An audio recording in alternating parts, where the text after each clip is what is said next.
and welcome to another episode of the podcast for the recently deceased. I'm Nate Roberts. I am Rodney Godek. How are you doing, brother?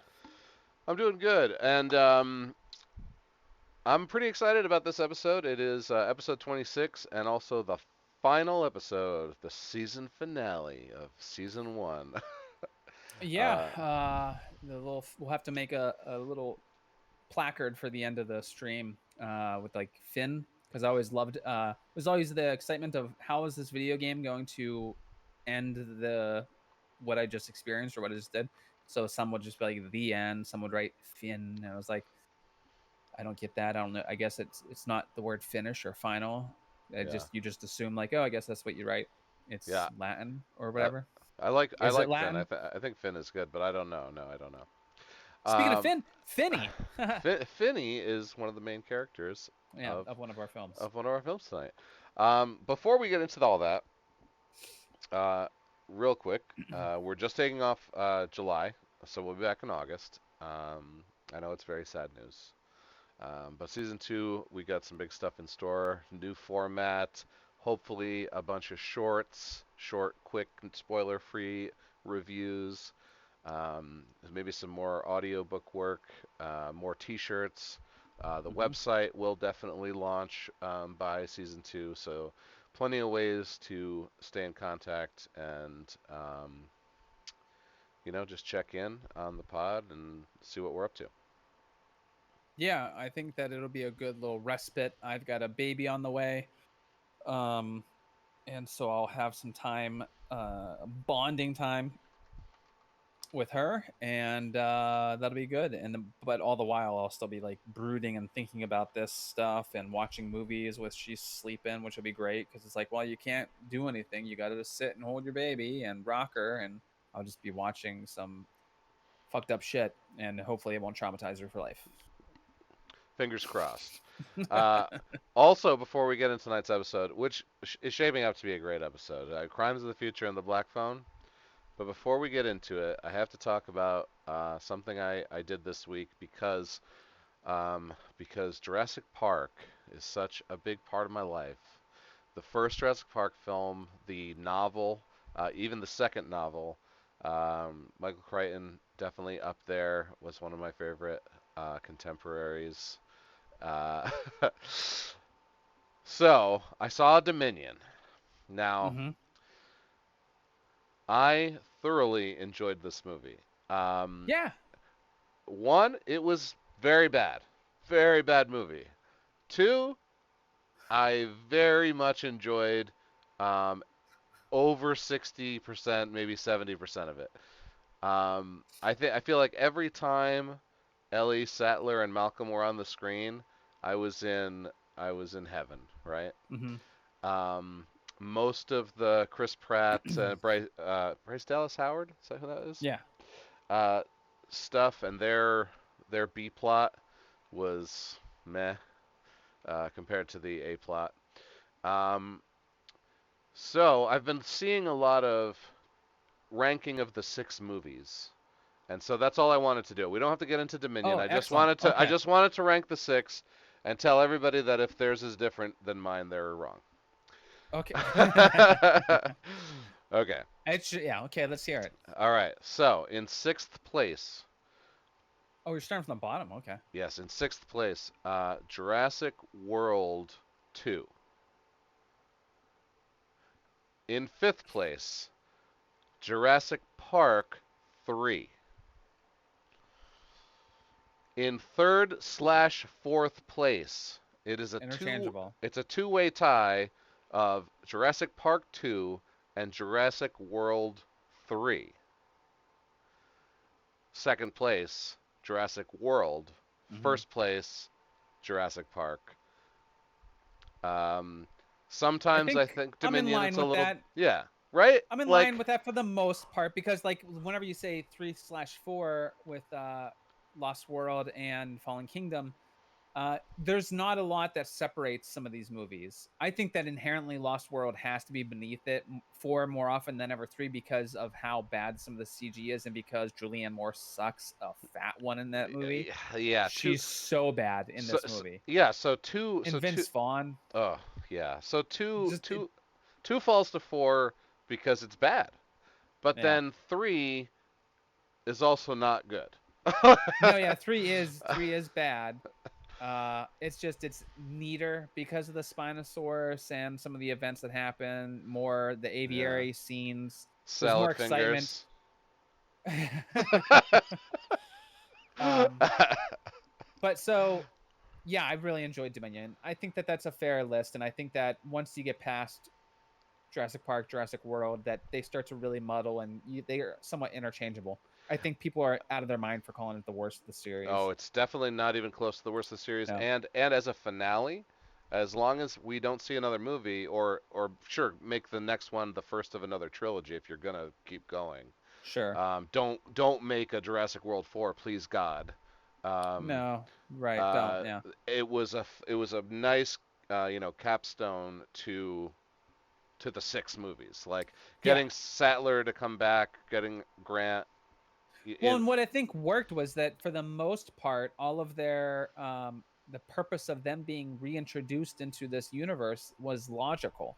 It right. wasn't completely insane. It was a little bit silly that this insane tech company had all these goddamn moles in it. Like where, Malcolm is in there like you're not questionable, this guy who was like on Capitol Hill advocating for why all these people are insane. Yeah. Now he's like you're one of your guys. So like that was a bit silly, but him being there and then Grant and Ellie coming back for it all was Yeah. logical to me because Right. she's Right. researching the I crop stuff and I also love Dodgson coming back from Jurassic Park 1 oh, to be the villain. Like Dodson, we got Dodson Dodgson. here.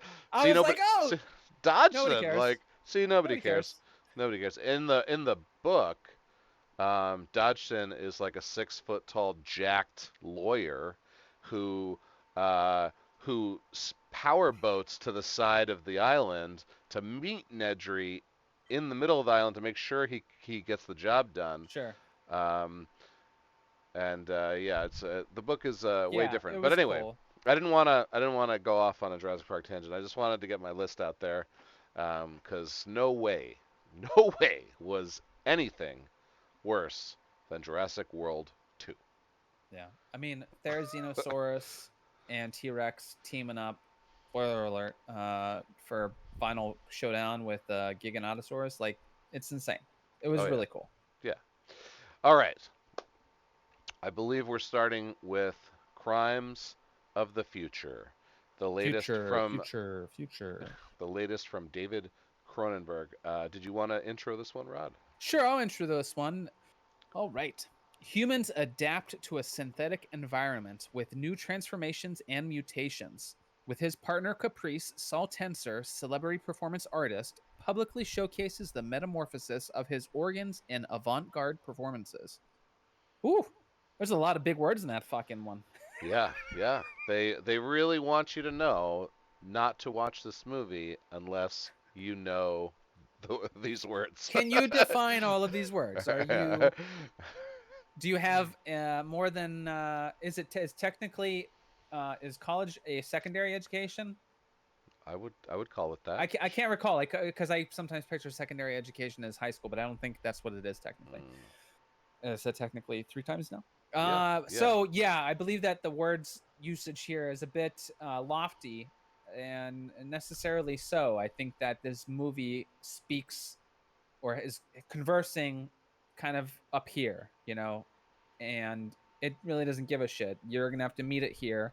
It's not gonna come down to your level for the most part and try to explain things overtly. Uh, it it's intelligent. He makes his films. Cronenberg's an auteur. He's gonna present what he presents. You know, yeah. Well, I would start off by saying that if you watch a show, my favorite or my one of my least favorite things about films today is the writer, director, whomever treating the audience like they're morons. And spelling it out for you and literally just handing you uh, all the all the depth and all the meaning that it was, probably so well written at some point, but the producer was like, I don't know what that means. Zoom in on the phones so that the audience knows that the phone is gonna save them later. Uh, Yeah, well, and I think a lot of that comes from like, you'll get the mixed messages or crossed signals where it's like someone can write a very good script and all of that is in there and layered because of the way that it's all designed. But then a different studio or a different director is going to come in and feel the need to really make sure we stress this part. And the writer's like, no, I fucking already did that work. yeah, Just just, yeah, just do what I did on the page. And yeah, unfortunately, the writers are sometimes like left out of the room. They're not yeah, always a part of that conversation. This is where someone like Cronenberg, who is written and is directing the feature, can do it exactly how they yeah. intended, Right. and Yeah. it's a vision, it's an experience. Yeah, nothing against writers who just write, nothing against directors who just direct. But when I see that the writer and the director are the same person in the credits, Yeah, I get excited, right? I'm like, yeah, oh, because you have this is so going to be a much vision. confidence that Yeah, they're gonna make that work that they yeah, wanted, that they intended. yeah. Even if it's a bad movie, like they did what they wanted. Like, Hmm. you know. So Cronenberg in general, I haven't seen his whole body of work, to be honest. Well, what do you The got? You ones that got everyone knows, the there's a Fly, shit ton, right? Crash, um, Existence was the most recent Existence. last one. Really? That's an old Well, movie. that's like in this line of body Oh, horror type sure. film. Did he do Who Scanners? Is that Yeah, Cronenberg? yeah, yeah, Yeah, yeah. yeah. Scanners, right? Dead Ringers. Um, but I think yeah, those are Not mostly not the Slither, but the other one. Shivers. Shivers right, right, right, was the yeah, okay. So you got the wormy alien that jumps into your mouth. He was the first one to do it with Shivers. Then in the 80s you had uh, the Night of the Creeps, and hmm, then most recently you had Slither, starring um, my man Nathan Fillion, and right. Slither is the best of the three, but that's just because of the cast. Sure.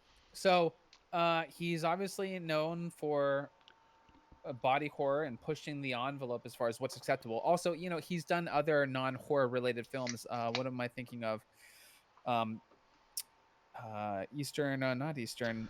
Eastern Promises Yes, yes, yes, with yes, yes. Viggo Mortensen. So Right. And yes, so there certain imagery that people find revolting or shocking or inappropriate, like trigger warning type stuff, is he's diving headfirst into that kind of subject matter and just he's going to put it on the screen because he wants to put you in that headspace where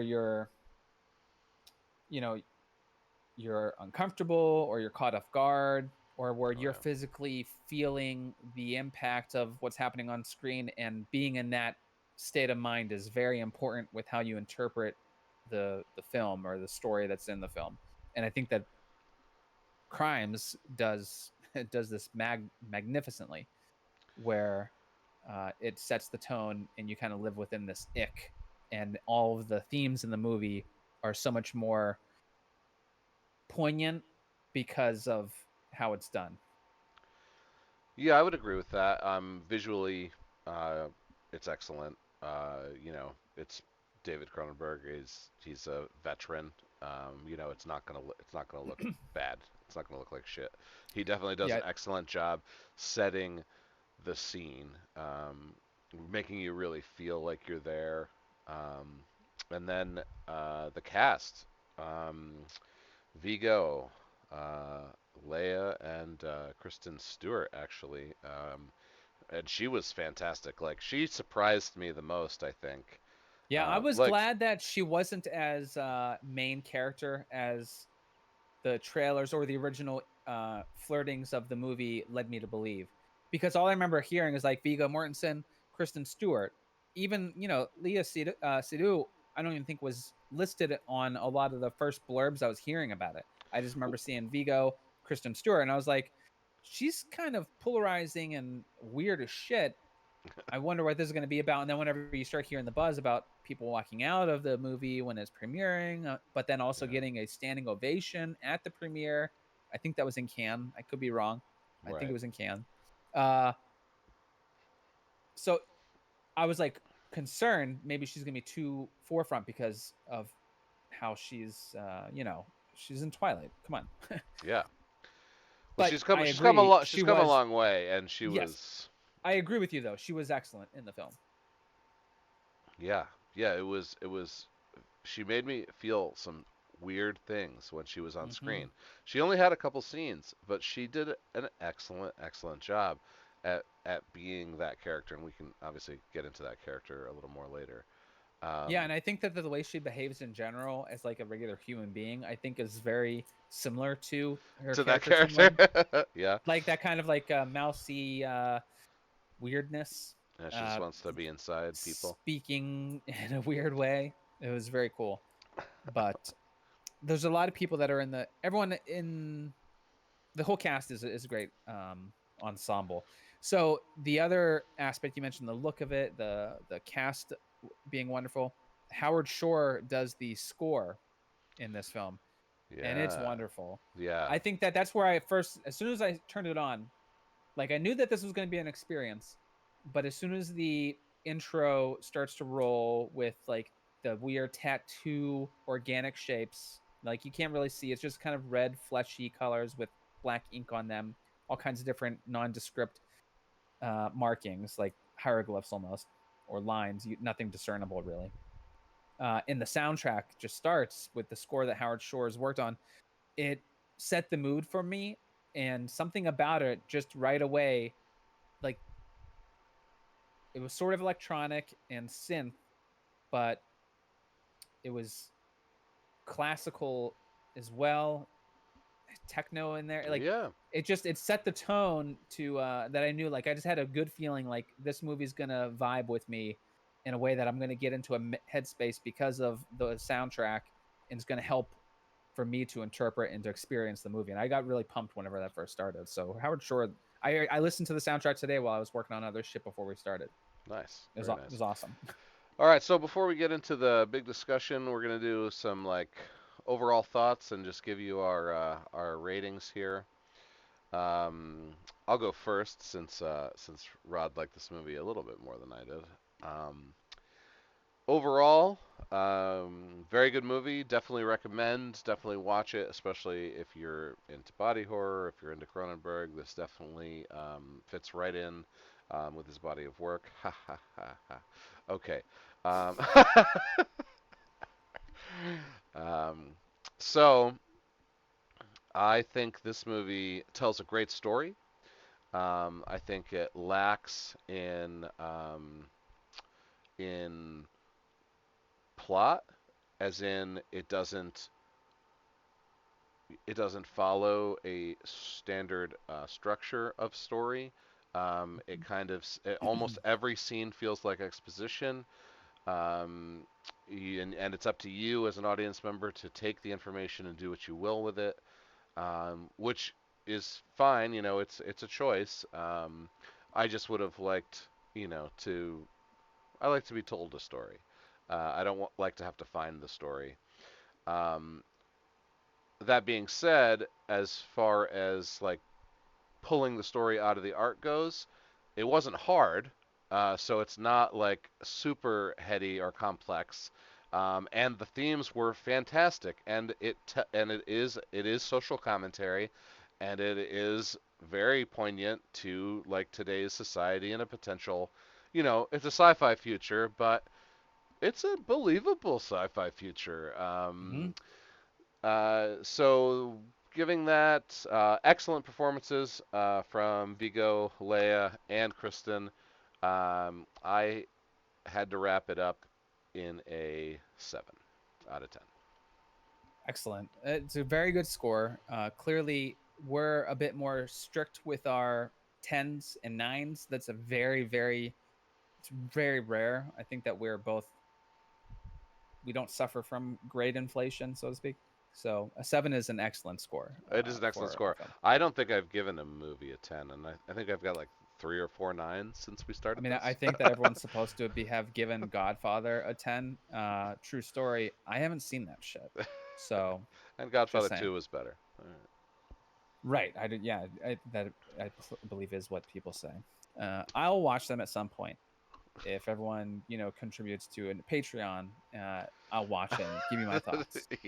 So, anyway, yes, I agree on pretty much entirely with what you had said about the film. I think that the issues that it does have, if you were to identify concerns, is that yeah, the we had kind of talked briefly about it before we started, but the trajectory of the film is less concerned with an interesting story or plot that's happening in this universe and more interested in just fleshing out and describing and exploring the universe that these characters exist in.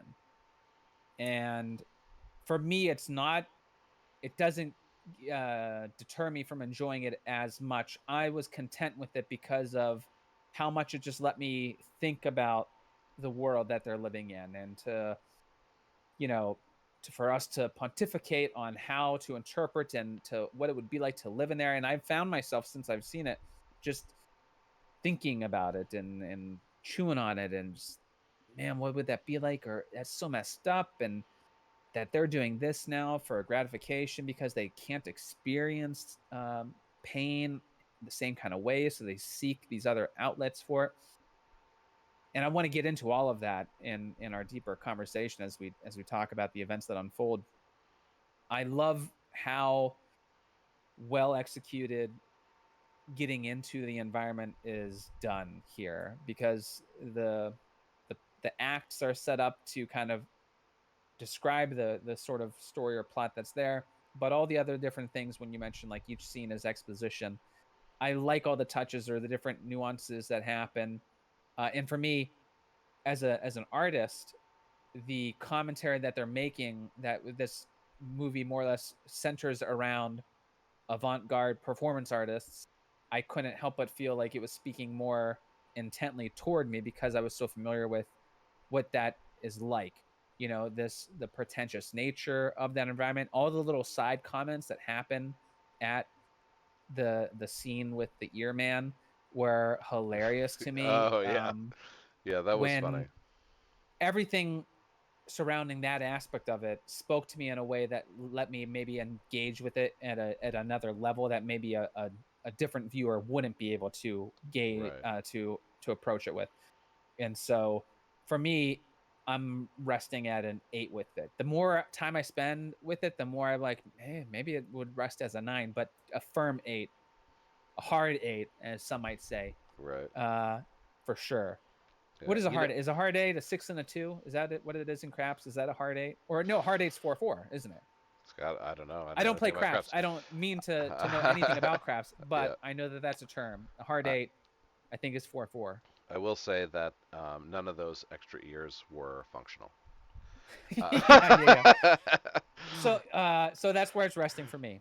okay. So as much as I want to get into all the plots thing, can we All right. talk about like the Let's so themes okay. though? All right. So here we are. Here we are. With the spoiler-free wrap-up is over. If you have not seen Crimes of the Future, go watch it and come back and fast forward right to this part. Okay, And so with that being said, who should watch this film and who shouldn't watch this film? Because that I think is important to note because this is a polarizing movie. If yeah, you check Rotten Tomatoes, audience critics 80%, 79 technically. I'm just going to say 80. Audience scores at 50. right. So I would say, just off the cuff, that if you um, have a problem with uh, I don't know. Okay, because I heard about the people walking out. So the Hmm. whole movie, I'm like, oh, I can't wait for that walking out scene, and I'm like, was waiting for it.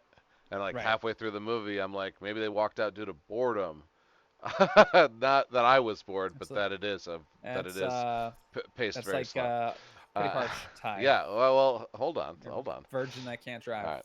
so then there's a scene with and I don't want to give you too much information because I'm sure we'll talk about it again. There's a scene with um, underage male nudity, um, and I think that's the only thing that I could think of in the movie that would turn a conservative. Sure, but Which it's which so which which what the fuck are you doing at con anyway? I know, but or it's so late into the film that I don't think that that's what they're referring to. I think that that it's the first surgery, the first performance art. I think is where really? I assume that Because that's where it's it's not at. even it's not like not even graphic. Like it made no sense to me. Well, I mean, it's. I guess we'll get into it, but um, where were we So going with that? We were just saying so in so so general, so like so so like what I was saying we. was Oh, who who's it should for? Right. yeah. So this movie is for people who like elevated horror, for people who like art house horror or just art house movies in general. Um, if you are a Texas Chainsaw Massacre fan and all you care about is the blood and guts, you can easily pass on this movie. Yeah. And if nudity makes you uncomfortable, you know, you can probably stay away from it too. And honestly, there's not even that much nudity. It's just a little graphic when it is Right. present. Well, and I Um, mean, some of the nudity with fucking Leah Sadu, yeah, Jesus. I'll right. rewind that and rewatch that so much.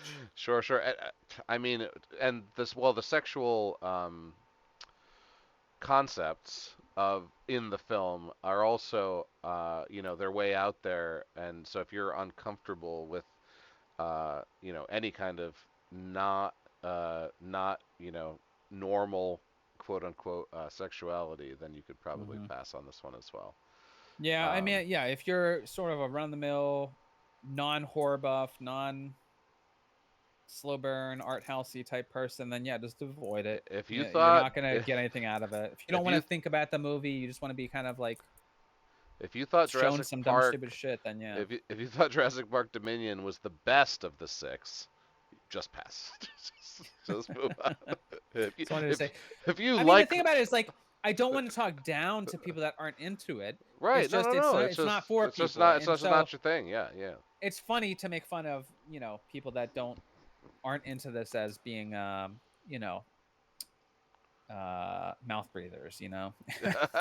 Knuckle draggers. But All part of right, that is the art world aspect of it, right? right. So Okay, let's get into it. let's I get into don't it. really want to go into like scene by scene. I want to just pick out certain things, and I want Sure. to talk about really like the themes. So for me, let's describe the universe that they're living in. So the main tenets of this universe, this is a I imagine it's the US. I don't think they don't Yeah. locate where this is at, but I it's in a world that's a dystopian future. I would say yeah. I would say it's a dystopian, probably California, because they do have a water line, like maybe a Yeah, coast there. I would yeah. definitely give you that. Okay. Um and so it's a dystopian future where you come to find out that human beings are evolving. They no longer have the ability to sense pain, Right. and they also are benefited or perhaps not benefited. They do not have to worry about infection or disease in that kind of way. So these new things have developed this world in which now people, what does that cause? What does that lead people to do or to believe, or how do they interact now with the world? What does the world look around them because of that? And that's really the main basis for what's happening in the film. That's where you exist, and that's why Vigo's character, Saul, uh, Saul. Saul Tensor, he's a performance artist. His little side gimmick is that he's kind of growing organs because he has a condition that's called accelerated evolutionary something or other Yeah. syndrome. It doesn't really matter. Doesn't matter. Um, he's growing these organs, and his artwork is both growing them, but then also performatively having them exhumed, taken out of him via a device with his partner, Called the Caprice, Sark. the Sark. Yeah, The Sark that used to be used for autopsies by the law enforcement, but is a retired model from this company called life form. Life form? Yeah. Yeah. So he grows these organs and then has them taken out after Caprice tattoos them. It's performative art. They're on display, and everyone's like going around. This is the art world that they're in, and he's like suffering for his art. People love him for it, but he hates the fact that he's doing this, like, because he's fighting it, but he's also doing it because it's his art. Like he's Yeah. letting him grow and he's letting him come out. He, So that's what he's doing. But people are really into it because they can't feel pain anymore, right. and so they watch these horrific performances where he's physically mutilating his body in a lot of ways. Um, and it's like it's exciting, it's taboo, but it's like the only way that they're experiencing the world. And so now, Right. because of all those things, people do on the street surgical operations with one another as like a way to have heightened sort of sexual gratification because they Yeah. can't feel pain anymore. This is like the new thing to do, Also, and people also, love it. also, right during the first surgery with Vigo, he is definitely uh, getting some sexual gratification from it, Yeah. and it's very subtle. Like his performance in It's this not as movie. subtle, I don't Well, think. well, He's but it's he's not like moaning, but he's like it's all in his like facial expressions and like he yes. does a little tongue thing across his lips and it's like Uh-huh. it's very like It's not the or it's sadness where the it guy's like saying, right "Why'd right you stop? yeah I was about to come." yeah no it's very erotic I guess is the word Yeah. and I mean it's so good. So yeah, so so the pain and everything. And the other aspect that's in this universe is that we're finding out that there's a group of people that are able to consume toxic waste, so to speak, or trash or plastics. Plastics. And so, and their goal in this film is to kind of bring that to the public's attention that they exist, and that we find out at the very beginning of the movie there's a child who exists with this ability, and they are from a natural birth. Right. They did not modify their bodies to be able to ingest plastic, which his father and all these other Right. people did. They did all this surgical stuff to be able to eat plastics. He was born with the ability to do it, and so Right. he wants that. That's the other part of the story. Is so it's this universe with the artists, and this kid exists, and they want to bring his existence to the public, and that's what they're trying to do. And so that's really everything there. For me, just all of the stuff that's going on there is insane to just chew on. Like all of this, we could have half hour long conversations on each little aspect of this movie because of that. Absolutely. The concepts were phenomenal. I love the evolution concept. Hmm. The place Kristen Stewart's character works at The the National Nat Organ Registry. Organ Registry, which is a company or not a company, it's a branch of the government that exists but doesn't exist. And so they know Saul, he's like a celebrity over there because of well, one for his performance art, but two because he's registering all these organs before they get removed. Hmm. Um, and then there's a new police force called New Vice, and their job is to keep tabs on these newly evolved people, or I forget what they called it. There was a term for anyone who had evolved past the point of natural human evolution. Mm. So the government's keeping tabs on them in two ways. One, they have a whole investigative unit to keep tabs on these people, and two, they're having them register their organs, um, because you feel like the arm of Big Brother, although it's not part of the movie, but you really get a sense of this world, and you can feel that it's not going to be legal to evolve, right? Or that like you have to keep like what Saul's doing, where he keeps having the organs removed. You're gonna have to have your Hmm. organs removed. Yeah, it's very much like and it's just in there. You're you can piece together. It's like so often when we're doing films where we don't like being hit over the head with everything that's happening. It's just sprinkled in there, and there's enough exposition. The characters say enough, but don't say too much to let you understand what's going on. And then while they're talking, you're learning more, and you're just the gears are turning the whole time. You're mentally engaged with the film, and you're being bombarded with imagery that's changing the way that you feel about it, that's evolving the way that you feel about it, that's making you squirm and feel uncomfortable during all of it. And it's a fucking symphony of feelings and mental workings to piece together what's happening. And Right. it's so well visualized in Right. every sense of the word. uh I love, Yeah. yeah, the plastic aspect of it, the performative art, and the public's need to like, I've I've heard people talk about the body horror aspects of this film, or the gore, if you will, Mm. some people would describe, people that, should have maybe not have watched this film, that probably weren't going to enjoy it anyways. The way that they feel about this, or the way they respond to it, is they think that the gore, the body horror elements, if you want to call them that, were shock for shock value. And I couldn't disagree more, because I feel the way I respond to them is that, yes, they're uncomfortable to sit through. When he is having he has his first surgery, and it's icky, like it's a little unnerving. Hmm. But when he's now in another scene, testing out the Sark, practicing with it on Leia, who's laying nude, uh, you see the two scalpels kind of dancing, and you're always like, it's a knife's edge type thing where you're like, "Whew," and that he does something, and it goes in. That scene, I think, was like more squirmy for me. Right. I think that the way that you feel as an audience member, it's relevant. All those scenes are relevant because you're forced to confront a few things. Like, one, you are uncomfortable and you're feeling ick. But two, when you think about that and you push that idea, how you're meant to put yourself in the position of the characters. How far gone does humanity have to be? How far down the evolutionary tract, the dystopian tract of this world that they're living in, of filled with grime and ick, to where the humans have now won't feel pain because of how fucking gross it is out there, and disease doesn't exist because there's so much of it rampant that they're just like immune now. Yeah.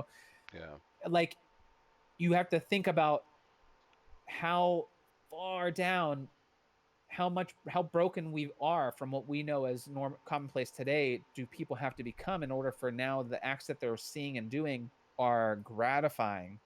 It's a great just mind fuck of a mental exercise, that I think every time that those scenes are there, it drives that point home and gets makes it such commonplace that you're forced to confront, like, how could this make sense?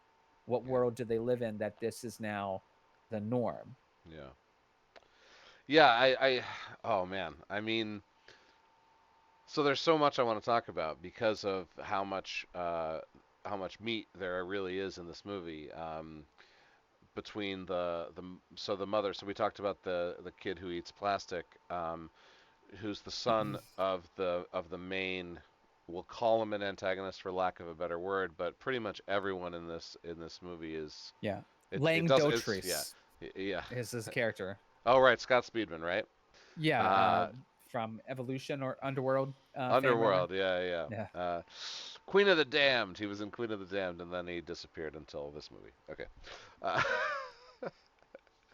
um, so the wife, kills the boy in the opening scene by smothering him with a pillow, and then she calls and leaves a voicemail, or yeah, I think it is a voice message. Yeah. It's like, you're gonna come home and find the corpse of this monster you made with me, or made for me, or something like that. I can't take it anymore. I'm out of here. Blah blah blah. And we'll see her again later in the movie. But like that scene's how the movie starts, and you're like, Jesus Christ, like, all right. Yeah, it was pretty heavy, pretty Yeah, quick. yeah, yeah. And then it goes to Saul and Caprice for a while, Mhm. for a long while before it gets back to what happened to that boy and his mother. Um, Before we even know who the father is actually. Um, I mean, the father's a character before we know that he's the father of the boy. That's what I'm trying to say. Um, then we've got the as I said, the scene where Vigo's getting cut up, it's like erotic, and they shot it that way. I think they do the same thing with Kristen Stewart Hmm. over her second or third meeting with Vigo, um, where she like gets really close to him and is like, "While you were cutting her, I just wanted you to be cutting me." Oh, that's the very first scene. Oh, that's the The first very time. yeah, the very first time, and that's where she says the famous line, Yeah, um, that surgery is the new sex. yeah. Surgery is the new She sex. compliments him because she like he's like laying repose on a sofa or whatever, and she's going up to his ear telling him how much she loved the Yeah. performance. And so then you never know what's gonna come of that, right? Until the scene in the office. Right, because it seems almost like a tryst type thing could be happening where Right. she's showing interest sexually. She's into what they're doing. Maybe she's going to be involved in it. There's a little bit of resentment from Leah Seduz, Yeah. from Caprice, sorry. Caprice. And yeah, but they don't push that. And it's kind of like she's just there. She's just a weirdo.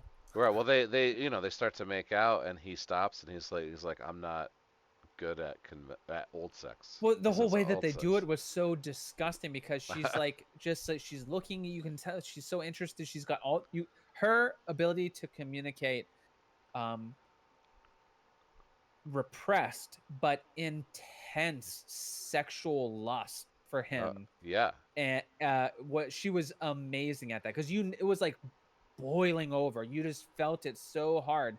Yeah. She's No, like you. grabbing That's at his mouth and pulling it, and then puts her fingers in there, and then she's tasting it, and then she starts to kiss, and that's when he says he's no good at the old sex. yeah. Uh, Everything about it is just uncomfortable, but so perfectly acted.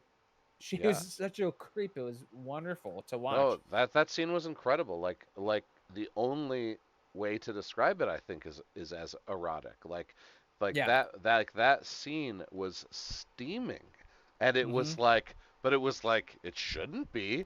I Like know. what? Like this is kind of gross, but also like really kind of hot. Like I've never thought Kristen Stewart was like, I mean, whatever as far as like attractive It's people goes, weird, but yeah, but yeah, like it's yeah, like part of it is like her I don't want to say it's her boyish outfit that kind of drove it, but like, there's something about a very attractive woman dressed as like in a suit, like a or she's button got she had like she down, had like and a blouse I on. think she had like the Yeah. suspenders maybe even. It just Yeah. looked like uh or maybe it was like the bureaucratic office worker type aesthetic that I was like into. I don't know. Yeah. So speaking of costumes, the other thing I want to mention with costumes, just a sidebar, I loved it. Vigo's costume, Through the whole I movie, thought was hilarious. amazing. It's just in It like a was great. black, what? I don't know, a onesie. Ca- Like, Cape with a cow, like that covers yeah, his face. And there's a couple moments, I don't know if you picked up on them or noticed, where he has like the sleeves that can extend past his fingers. Like his hands can be exposed, but then it's almost as if like you get like the like thumb sleeves or just emo type things. There's a scene where he's talking with someone and he's like getting annoyed or he's dismissive and he's like and he like flips it around and like you could see it wiggling like some silly sock puppet type thing. And yeah, I thought it was just like a it was just deadpan. They don't heighten the comedic value of it, but for me I was laughing my ass off right, watching it, like because he looked like he was just flitting about and like it was dainty and just uncharacteristic in some way, but it also characteristic in another. So the designs were really great. The designs of all of the machinery were the really machine. great. You I want to oh talk about yeah, that? yeah. I did want to talk about that. How the Sark specifically, it was a colored buttons, and it even looked like it was almost like a little creature, Yeah. and like he held it against his chest and he kind of played it like a musical instrument, and that gets more into like the intimacy between maybe him and the machine or him and Caprice, where maybe it is more about what you're feeling than and actually controlling, because it wasn't like Cronenberg was like, all right, now press the red button, then the blue button, then the red button in this sequence, because that's how that machine works. He Right. was he was playing it by feeling, Yeah. and so was Caprice when she was using the machine, and so I think And you that almost was the wonder, it's like kind of a silly element too, where it's like it doesn't have to make sense. It's like kind of weird and dumb right. and bizarre, but like we're just having fun with it. So just go along with it, you know? That's kind of a vibe that I got. Like I never felt pulled away from any of it. as dumb or silly as it is. Like, Right, right. Yeah, I was sucked into the world definitely. I didn't break immersion. I don't think one time. It was what I liked about the machinery was that it was definitely organic in some way, and when the life form people come to recalibrate the machine because hmm apparently that one organ he grew made the machine go out of whack. They have to go in there and like tune it up and recalibrate it. Like I thought that was all very cool, very interesting stuff. And we forgot about the C plot. So the A plot is like Caprice and Saul. The B plot is that Scott Speedman character and the plastics. The C plot are these mechanic serial killers. well, yeah, life form repair technicians. Yeah, Yes. but they're just like killing people. Well, they're they're operatives for the new Vice. Oh, for New You know. Vice. Yeah. Uh, Uh. I thought they But were yes, great. I thought they were great, and they're they were. yeah, they were funny too, hmm and maybe a couple, uh, Right, yeah, they got nude in the Sark and like we're like going to Leah like, can we be in your next thing? Like yeah, they're just like fun and chippy and man, there's just so much going on and like but yeah, so the B plot that you just mentioned briefly, I love the idea of it. That human human beings have ruined the planet so catastrophically right, that the only way to survive is to have evolved or to develop a new internal digestive tract that can process the waste that we have created in right, abundance. You know, yeah, and you think about right now, you and I, everyone around that's listening, we have microplastics in our fucking bloodstream. oh It's sure, proven. right, This is a natural progression of the of this very likely could come to pass yeah, that where this is a real fucking thing. we We've have to already got it in our bodies. we have to eat our garbage to dispose of it because we've And it's created so so much garbage. creative and smart. Like, yes, Yeah, this it's would be this is it's actually a great thing. I guess we're no longer human in the same way, but this seems like it makes sense. yeah, that concept was so cool. Yeah, and it's like you want them to succeed. You want them to find the organs to like see it. Yeah, And so the way that the film concludes with now Vigo with Saul continually accepting the fact that he is not able to digest and to eat the way that he's been wanting to or right. thinks that he should, He thinks that that his now that his eating chair is on the fritz, and we right, so they see try to fix that. we see at one of the art uh, parties that Speedman's character eats these purple toxic plastic waste bars. And he puts it out on the counter, and some guy just grabs it and takes a bite out of it, and then he starts foaming at the mouth, and he dies. Yeah. So we've set the precedent that this will kill you if you cannot digest it. hmm So this big end scene is pretty big and meaningful in that Vigo kind of knew, or Saul kind of knew that he was going to be able to digest it, but he also was okay with that just dying because his life his life is fine, but his living is so Yeah. uncomfortable. He's His so quality of life. is Yeah. yeah, he's so sick And of that's the a it's a good point to sidebar his performance. The whole movie, he is talking with a very strained vocal cords, like I'm trying to talk to you, yeah. and like you hear the uh, strain in his voice, like where you have to throw your voice and how painful that would be. But then he's like coughing and gurgling and like like the yeah. whole time. It's it's disgusting. It's uncomfortable. Yeah. And so yes, he's like he's lived like this. He can't Yeah. eat. He can't consume. He's going through all this So art that he's suffering for, and he's now at the point where yeah, he's willing where he's to like, if I'm risk. wrong, if I'm wrong, I Right. die. But if I can digest this, maybe I can live a normal life. So he Yeah, eat and I he mean, throughout the movie, with all the conversations with the other detective that is talking with him about this, he's starting to piece together like that these people exist, that this child existed and was able to do that. Like, so he thinks that there might be something there, something that his body is doing on its own, this accelerated evolutionary syndrome that he has.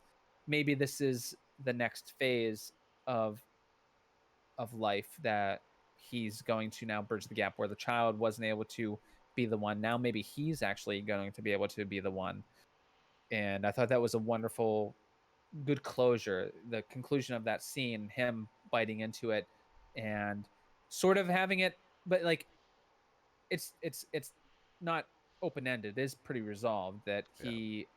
he's tearful, he's content, he finds happiness, or he knows that it is going to work out, that this is real.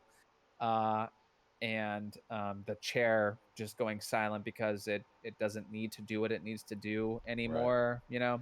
Yeah, the chair just turns itself off, and then it fades out, and I was like, oh, because I didn't think that was going to be the end. Oh, I okay. wanted more, and it ended, and then I was like, okay, well then I guess that was the end, and Hmm. then the brain started turning and going through it again, Yeah. but I definitely was like, oh well, you could have tied up a few more of those plots you opened up if you wanted to. I got the time. This movie could have been longer. Yeah. uh, I mean, it was wonderful. The the art world stuff for me, I didn't mention the detailed scenes specifically, but whenever they go to watch the ear artist mhm. do his performative thing, so this is a great visual that's on posters, or you see little snippets, and it's part of the intrigue of the film, is saying like, what the fuck is this? So it's just it's this other artist who his performative piece is he's grown all these vestigial ears on his body. They're non-working, Yes. and he has his eyes and mouth sutured shut as part of the performance. And then a really awesome sound track or music starts to Mhm. play, and it has over the top of it starts saying how listen, you must listen type stuff is what he's speaking, and he just starts doing this performative dance, and it's really really funny and kind of like it when you look at it through an art lens. It's like, yeah, this is kind of like the absurd bullshit that some grad student probably would fucking do. And then when you hear the woman and Vigo talking, she's like looking back at it and she's like, I think he's a better dancer than he is a concept artist.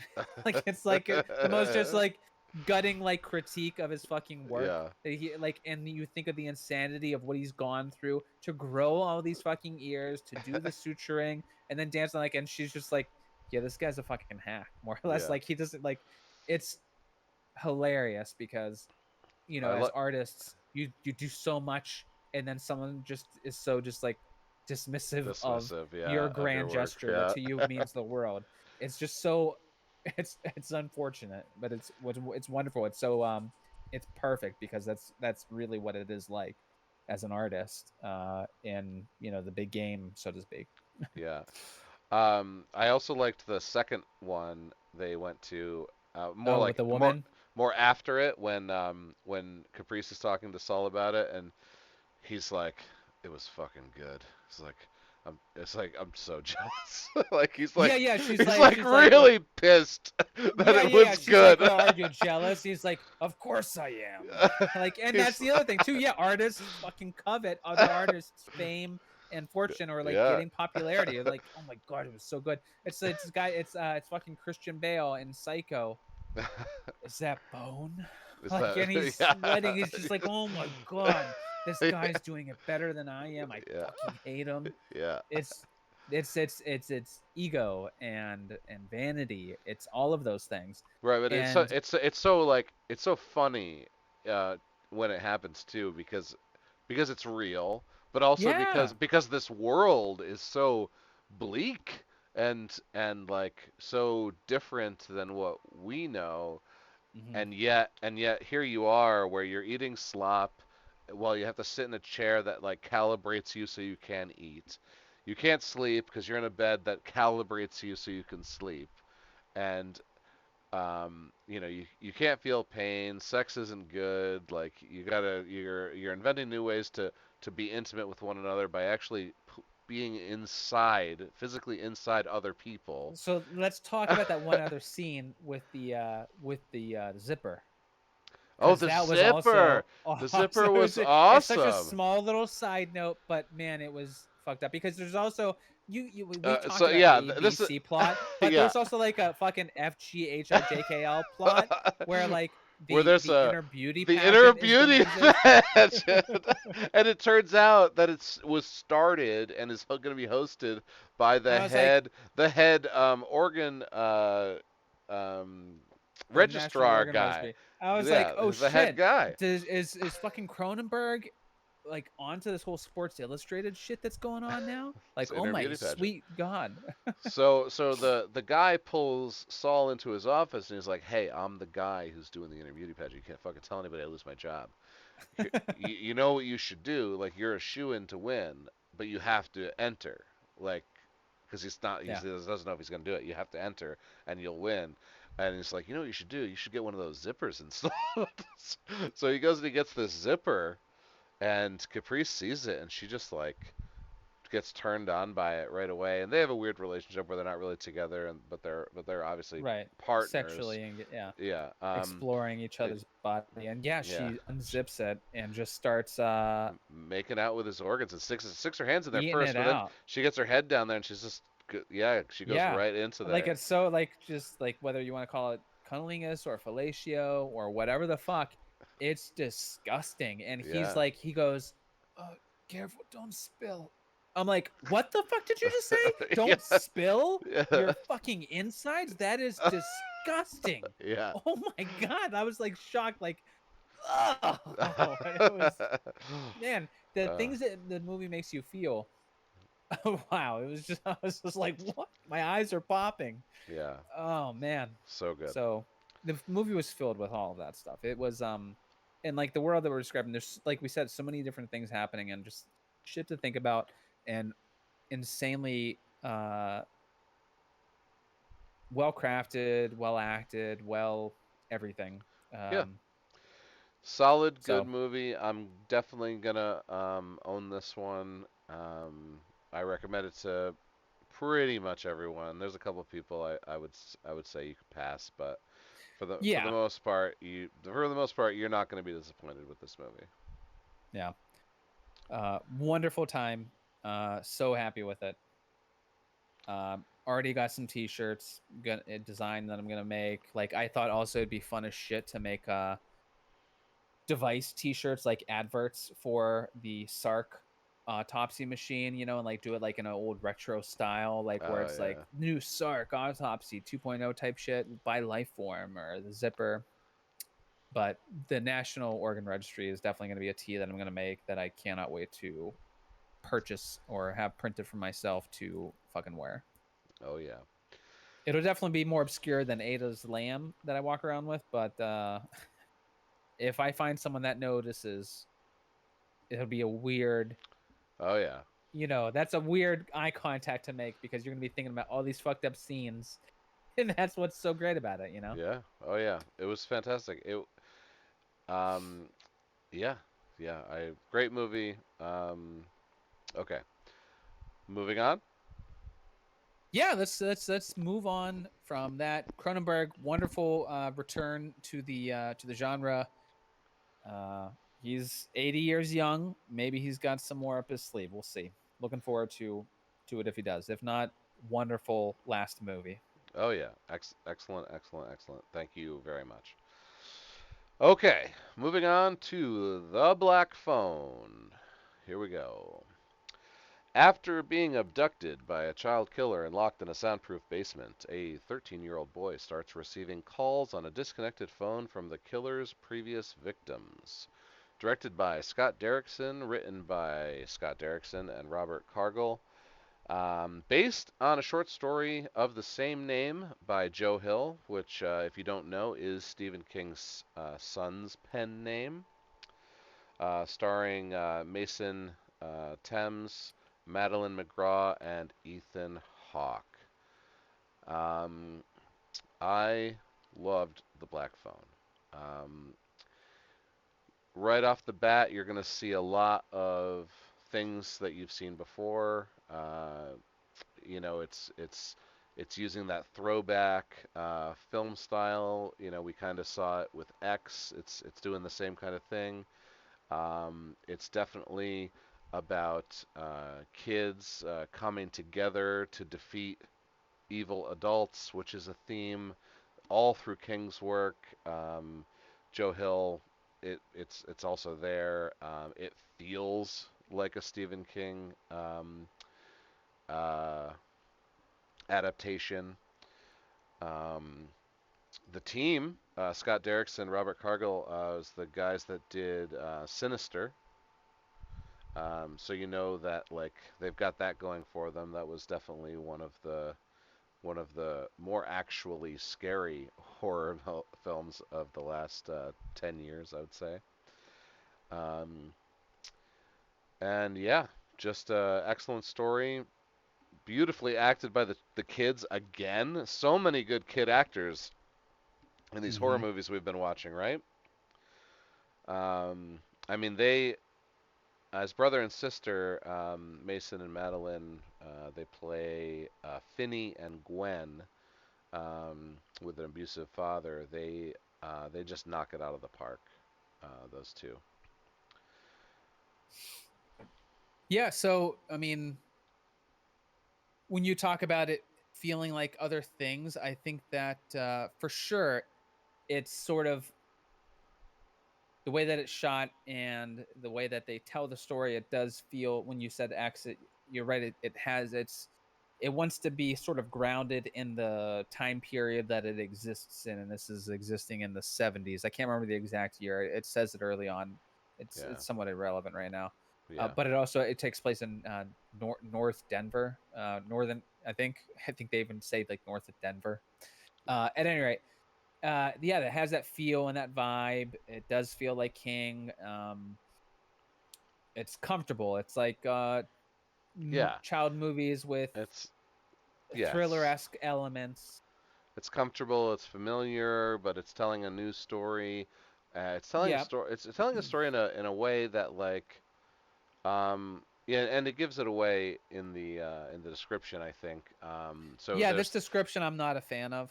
yeah, it gives too much away. The black phone, because you don't really know what it is. Because I once again didn't read that description, so I had no idea what the black phone was, and I got to discover it on my own Hmm. and go, oh, it's the ghosts of the victims trying to help Finney get out, trying to help Finney escape. Right. Um, I and mean, yeah, you that's figure that definitely out pretty not. quick, but still, It's it's a but dumb it's not clear. description. But it's not clear. Like at first. I mean, Right. it it is easy to decipher, but it's not Right. exactly clear. So the thing about it is, I think that as much as there's those comfortable elements to it, I think that the film excels by the uniqueness that it brings to the genre, into this kind of storytelling that it's existing within and sharing stage with other films that have done things similar. I think that it is putting itself, setting itself apart from them in unique and creative ways. The dream sequences and the way that those are handled are very intelligent and creatively unique and interesting. Yeah, The depth of Ethan Hawke's character, the grabber, um, his performance. it I mean, is amazing. Uh, amazing. it's uh, there's so much depth there without going through annoyingly trite exposition. Right, A lesser handled film would do. They'd show you the grabber's father beating him and abusing him when he was four or seven or 10 or 13. And this movie doesn't have to do it because it's not important, it's not relevant. Because you need to see him as a threat that you don't understand, or you just fear. The right, fear of him and what he's doing needs to be the unknown. And right. the way that they handle it, I think, is where this film excels. And so for those reasons, I think that yes, this movie sets itself apart and has its own tone and path, and is very approachable to broad audiences, and it's succeeding. We're coming from opening weekend here. and it had a great box office budget. I want to say 23 million or something over the weekend for a new release, wide release horror film. That's very, very Yeah, good. that's really good for a horror movie, especially in this day and age for cinema. Um, yeah, um, it was definitely For worth a it. non-franchise unique Yeah, IP. Like right. this is a new story. People complaining, "Where's the new stories?" This is a new fucking story, Yeah, guys, here's the new and story. it's awesome. So get your asses out there and go watch it. You know. Are there Ab- any other broad strokes that you want to acknowledge or reference before we get into some deep Before we dive? get into the deep dive, I don't think so. I think go see this movie if you like your suspense thriller. There's actually not a lot of gore. It's just a solid story, great acting. Yeah, I really can't say much more without getting into it. So I Okay. will. So go ahead. You first. Sure. So I would say yes. I think that if you are a horror fan, a thriller fan, you should see this movie because I think it is an approachable, middle of the road, and I don't mean that in a condescending or a neg type way. Um, it is handled confidently, and it's not trying to rock the boat, but it is trying to do something creatively and uniquely to make it more interesting than other shit that's out there. So it's a good acknowledgement of what to do things right. So if you do enjoy those kind of genres, I think that this film is for you. I will say there are certain tropes or certain utilization of other elements that it might be a bit contrived or a bit too regular or too on the nose or too overdone that I think a really astute observer that wants more intellectual horror isn't going to appreciate how quote unquote lowbrow this is. But it's by design, it wants to reach a broader audience. And I'm all for it. I think that they do it successfully. And I embrace this film and give it more credit with my rating because it is for the masses. It is unique enough and creative enough that they're doing things that are really awesome, but it doesn't cause waves in its wake with other things to be as distractions to other stuff. And so I think that with what it was trying to achieve, it did wonderfully. This film is going to rest at a 7 for me. And for me, I'm gonna have to give it an 8. It's so easy to watch. I'm gonna watch it again very soon. I know. I put it right in the boat with X. Um, it's fun. The enjoyment factor is high. The nostalgia factor is high. You got to love your kids on bikes. Your Stranger Things. Your Stand by Me, which is also Stephen King. Um, and I mean, if you read Stephen King or Joe Hill, and you know that he loves his powered children. We haven't Mm-hmm. really touched on the paranormal, but you know that it's a part of it from that description, and it gets it. I had no idea, and I loved every minute of it.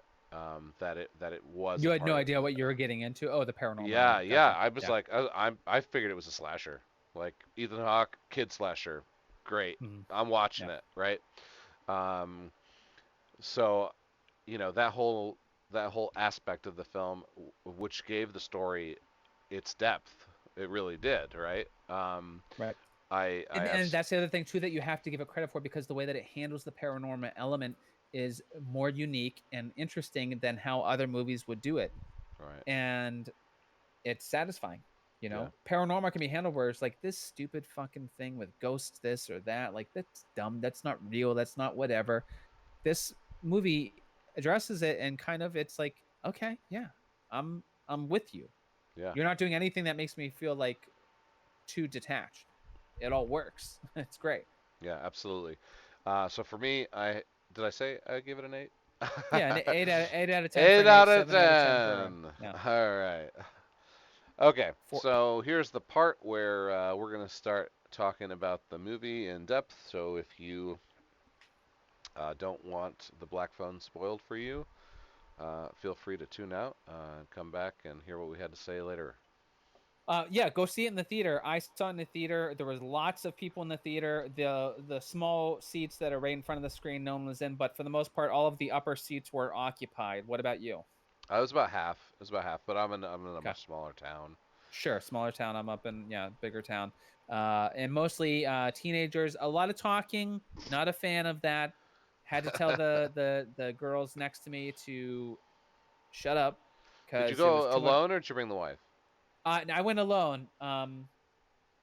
It was it wasn't any reason that she didn't want to go. I think it was just like, timing is tough. We got the baby coming, and so like we each have responsibilities, and this was like enough for me to kind of like, I felt bad even going to see it, Sure, sure. selfishly do it. I'm doing plenty of other shit, so I build myself reprieves. Well, let me Um, let me let me clue you in. My father taught me this from like 15 years ago. So he uh-oh. he is not hard of hearing, but my uncle is his brother. They went to a movie together, and the my uncle asked for the headphones, and they have Bluetooth wireless surround sound headphones for people who are hard of hearing.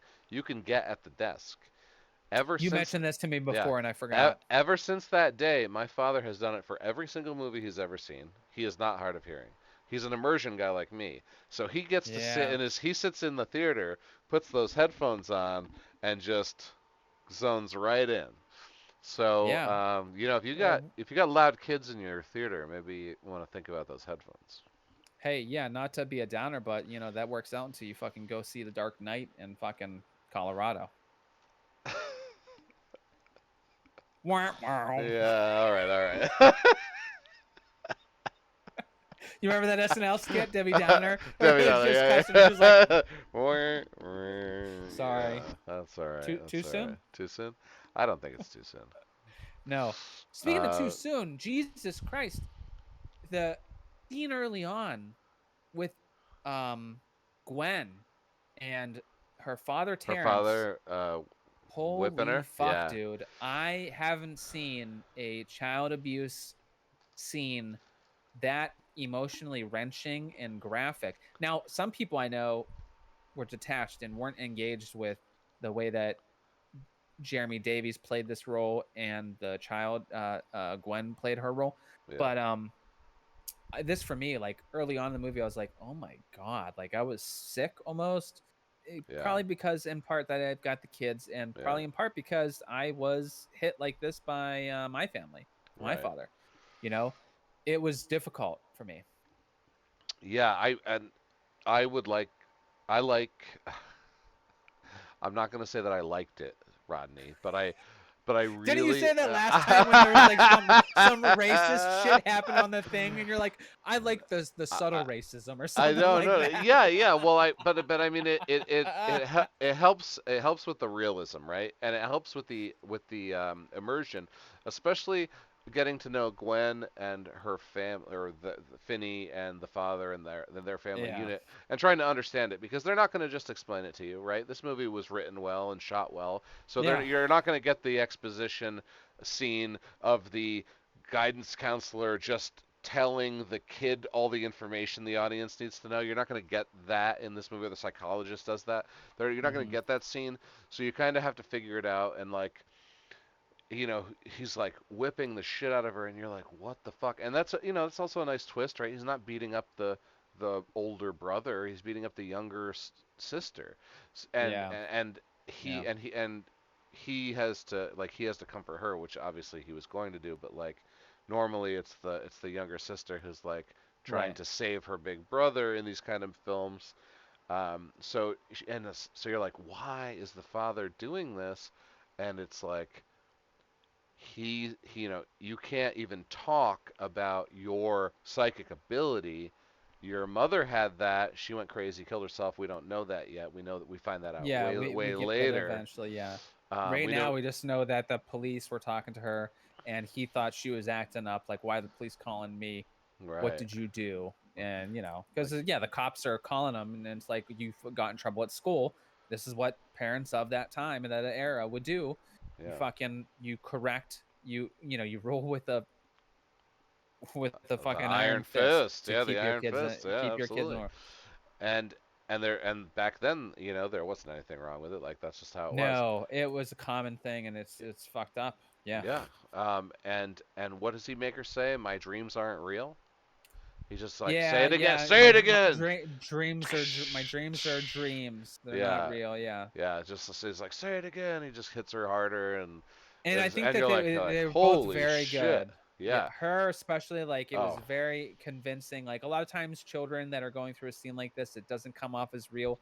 For me, Oh, and it maybe it's was just for me, but it very, felt very it real. was Yeah, very realistic. Oh my God, it was very, very realistic. and Very like good. everyone was just quiet in the theater. Like everyone was just like, "Holy fuck!" Like just like Yeah, brother, where like you're yelling at first, but then you're just like fearfully quiet yeah, while it's happening because you right. can't do anything. Yeah, Yeah, what are you gonna do?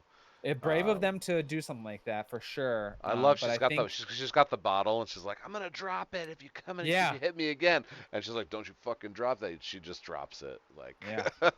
You dumb yeah, motherfucker. Yeah, yeah. she's uh so The she's di- played by oh Madeline McGraw. Gwen yeah. is a amazing character. I loved Oh Gwen. yeah, the dialogue in this movie also very reminiscent of King dialogue, Joe Hill dialogue. If you've read any Joe Hill, they say fuck and cunt. Like the King family is very big on vulgarity with children, but that's also lends to the immersion and the realism. Like when we were 12 years old, we said fuck all the time because That's we j- fair. we just learned it and we're away from our parents. Like because we're gonna say fuck all the time. Like I say it, I still say it today, but I don't say it that often. Like I say it when I need to say it, right?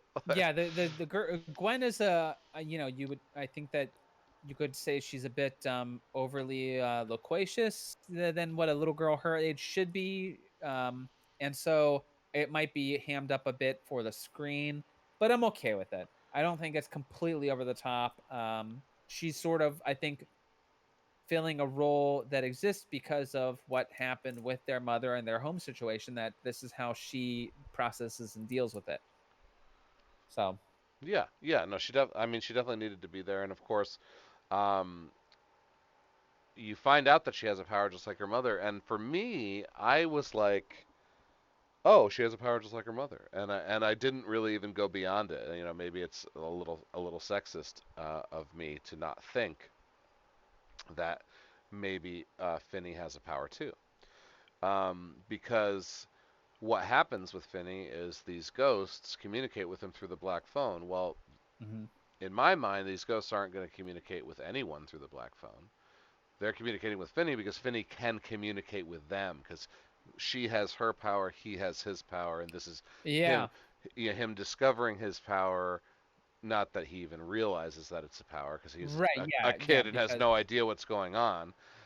He's just using the information they give him to try and escape, which is what they're trying to do. They're trying to save him and simultaneously kill this murderer or get this murderer caught at least, mhm, because they just were killed by him. Um, yeah.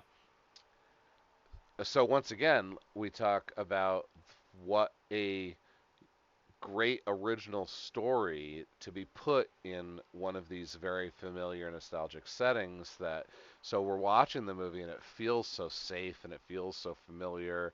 It definitely has Stand By Me feels. It definitely has Goonies, Stranger Things feels, and it's a completely like new story, and it was so well written, well performed.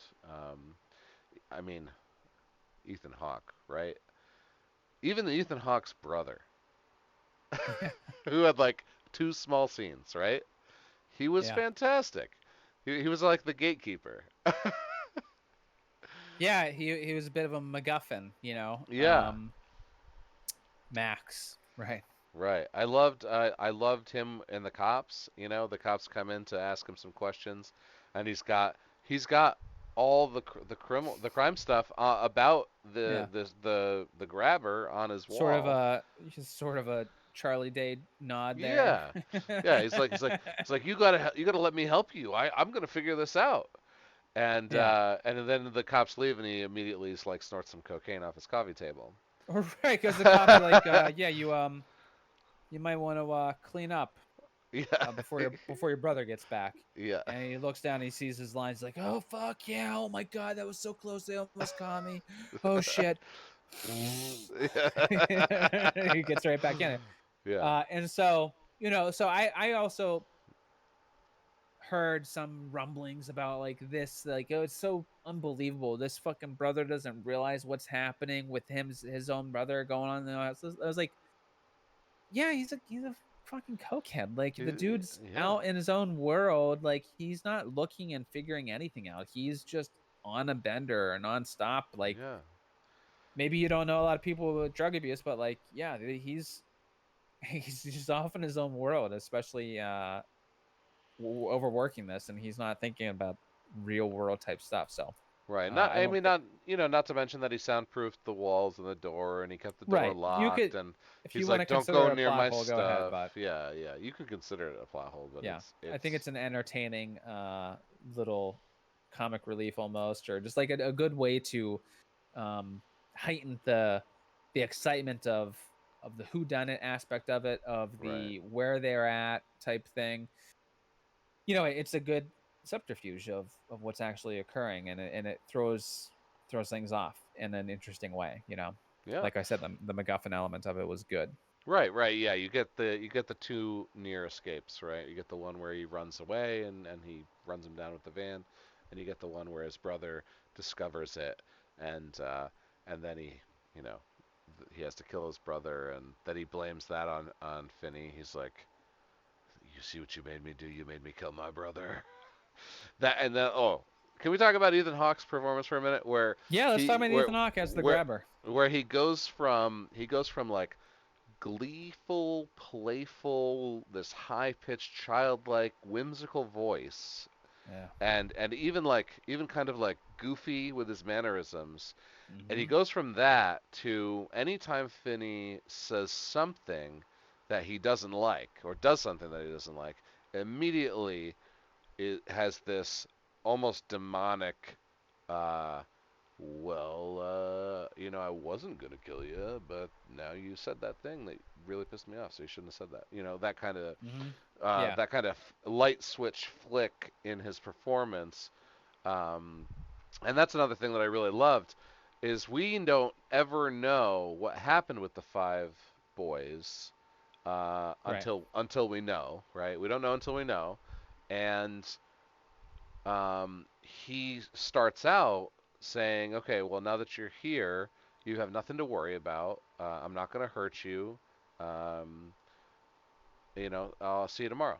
And he just like leaves, and that's like the playful version says that. So you're trying to figure out all sorts of things as this movie goes on because you don't know what his intentions are. You don't know Right. if he's a molester, if he's a killer, if he's a you have no idea what his deal Well, is. yeah. Um, until I until they reveal it. until you get more exposition with some of the one ghost where they talk about being naughty, like don't go up the stairs. He's Don't waiting go for up you with the belt. He's right, gonna get into you. He's gonna lay into you with the belt and play naughty boy, and that's when he's just not gonna stop, and it's not gonna stop. yeah, Uh, and they sort of allude to the naughty boy game kind of progressing to something different, and it's not overtly saying that it's murder or death right then right, or sexual trauma after that. um, they don't address that. right, I think that's an intelligent choice. I think you can perceive it however you want, and the fact that they leave it open uh, is probably a good thing, because if it, like, they don't have to say that it wasn't sexually related, but if you want to perceive it that way, that you can, and it's not gonna hurt anything. right. But they're not gonna, Just gonna make it yeah. a little more gross. Yeah, a little bit more uncomfortable for you, or like that Yeah, heightens the stakes of him getting out of there alive. right. So yeah, Ethan Hawke was excellent. His, and also the performative aspect of his role, the way that he has to command his body in such a way to communicate sort of approachable weakness and Yeah, looseness to Finney, but then, like you said, on the um immediately do a 180 and turn into the grabber and the monster. with Yeah. power and strength. Like whenever he's sitting in that chair with his legs completely splayed open, Yeah. like shirt unbuttoned, and he's Holding that just belt. like, and the masks are wonderful touch. Yeah. You know, Well, so the go ahead. several of them. Yeah. But so like, but he the way that he commands his he controls his body, his voice and his body. You know, he says a lot. Like, and it's on the one uh so the poster came out for Black Phone with just that shows the mask. And oh, Right. also we should mention fucking Christ, let me what's I feel like an asshole because I don't have his name at the tip of my tongue. Famous Tom Savini. Tom Savini is the one that designed a lot of these masks, which Oh, is I love Tom awesome. Savini. Oh, he's so good. Uh, so, anyways, the what I was thinking of was the poster has Tom Savini's design mask on the front of it. But now there was another poster created by a guy out of the UK called Creepy Duck Design, or Creepy Duck Poster. I think it's Creepy Duck Design. He does alt art posters, and a lot of his alt art posters have been picked up for Blu-ray releases or other kind of releases for films that have been very popular. I think he's got picked up for a Scream one and a Resident Evil one. He's getting a lot more attention. He's done a Scream 6 design that looks sweet. Shows like what the knife is coming out of what was a skyscraper and Ghostface images in the clouds. It's fucking cool. It's great. Anyways, he did the art that you're really fond of, where it shows Oh, the with grabber the with the hands. fingers, the Yeah. hands, and the blood dripping down, very 70s esque horror, and like I can't remember the tagline on the poster, but that I was just thinking of that visual when he's doing that. The way that Ethan Hawke does that scene when he's in there and he has the mask and he's like going like this and that when Yeah. he's absconding with Finney with his abracadabra van, the way that he's, you know, playing along like a goofball. He's doing all the physicality of that character in such a way that is really um is very strong performance Oh to yeah. get playfulness and fear and fright from the same guy, like just like that. Wonderful, you Oh know. yeah. Yeah, yeah. He's so good in the role, and it's almost like um, so the movie leans heavily on the concept of like children versus adults, children Hmm. being good, adults being evil, and of course the abuse angle. You got the father beating Gwen with the belt, and you have the grabber waiting for the naughty boy Finney to come up the stairs to hit with the belt. And you have the two personas. So you have the playful, whimsical, child-like version of the grabber, and then you have the father version of the grabber, which is the true villain, the killer, Hmm. so to speak. Um, and so yeah, so he has to play both of these roles, and he has to do it without us as the audience getting to see his face. So he has to emote with his body and his voice. And I mean, he takes the top half of the mask off a few times. Um, and I loved the twist of the mask being kind of like a weakness as well at the end there. Right, because it was That once he was exposed by the end, yeah. where his eyes were, it really upset him. Yeah. Yeah, well, and if you think back to the abduction, he had his face painted gray, right? He didn't have a mask on, but he had a gray face Right. paint, and he had that top hat, and he lost his And top the hat when sunglasses. yeah, he lost his top hat when he dropped the groceries, and the first thing he says is like, would you hand me my hat?" And then Finley like picks up his hat, gives it back to him, puts it on. He's like, "Okay, now I can take you and throw you in the van." Yeah, Um, yeah, yeah. Well, I think it was whether it was intentionally homage to Dark Knight or not. He says, "Want to see a magic trick?" yeah. Which Are is those sort of are just the like a, you know. well? Also, Gwen had the dream of the black balloon already, and so Finney says, "Are those black balloons?" And so like he knows he's gonna get abducted 1 second before he gets abducted. Yeah, yeah. Well, yeah, he says it, and he's like, "I those aren't a good sign." As he gets closer, so it's like sort of like where you're gonna be, a viewer can be like, "What are you doing, you idiot? Fucking run!" You know, and Yeah, so like, but that's how these stories go. You know, the protagonist has to do something foolish to get caught or be Right. naive in some kind of way in order for their hero journey to be Right. propelled forward. Right, because he's picked on, he's bullied, and one of Yeah, his this his is only his only friend defends him physically and says, you know, you're gonna have to stand up for yourself one of these days, and he does. He has to stand up for himself. He goes through the hero's journey, and he does stand up for himself.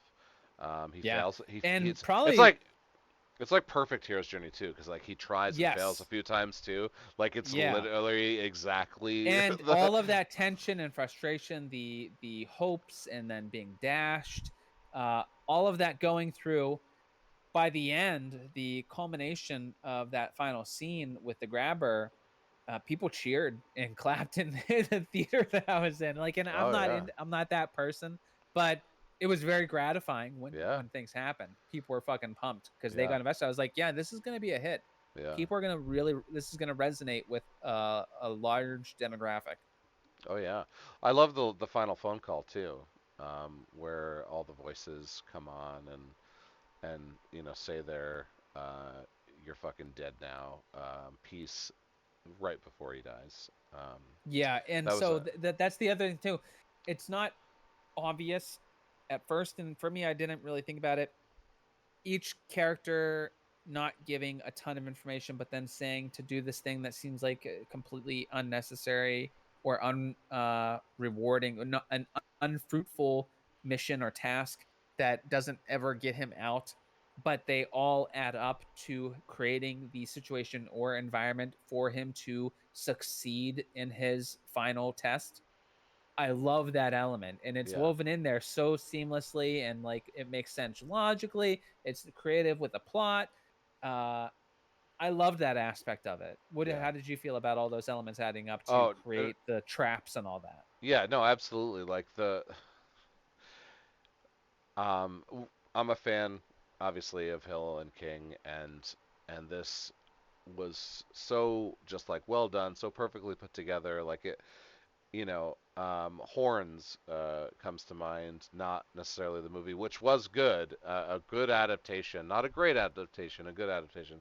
But the book was so well written and so like perfectly, um, planned out, where yeah, it all just comes together, but you don't really see it coming together Hmm. until they want you to.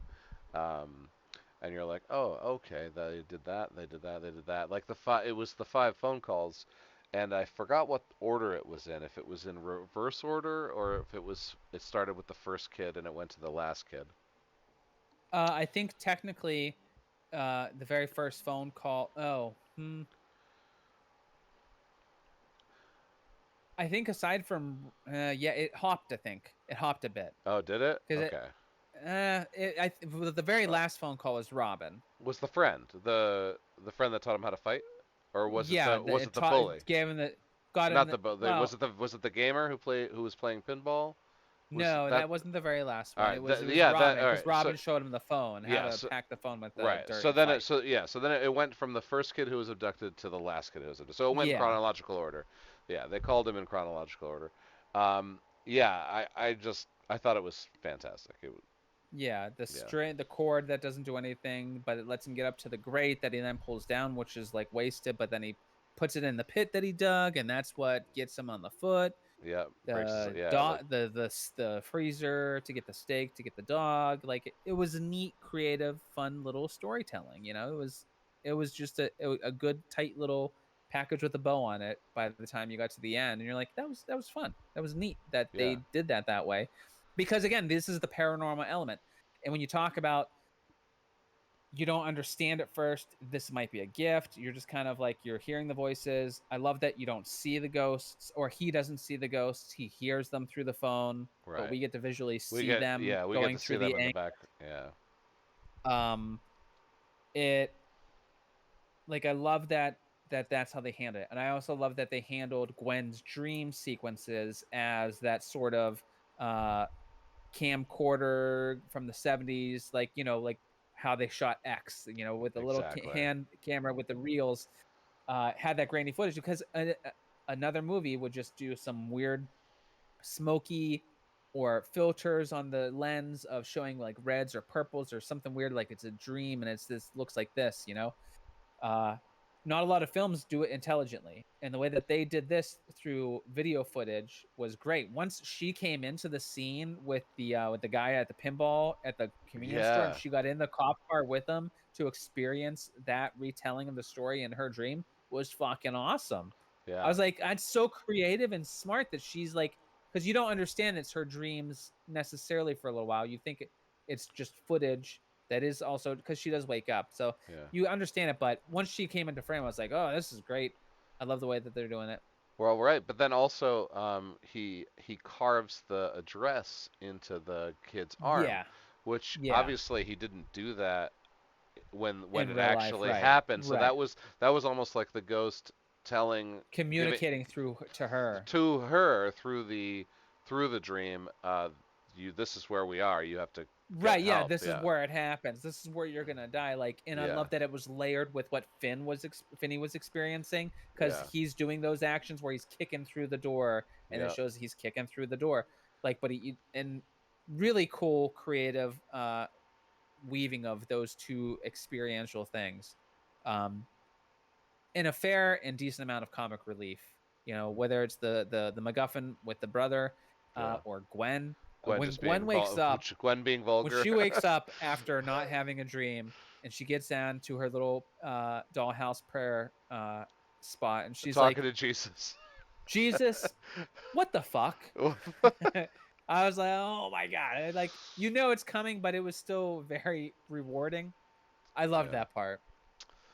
I feel like that should be on a Yes. t-shirt also. Yeah. Jesus, what the fuck? Because I think a lot of people nowadays are saying, Jesus, Jesus, what the what fuck? the I've been fuck praying.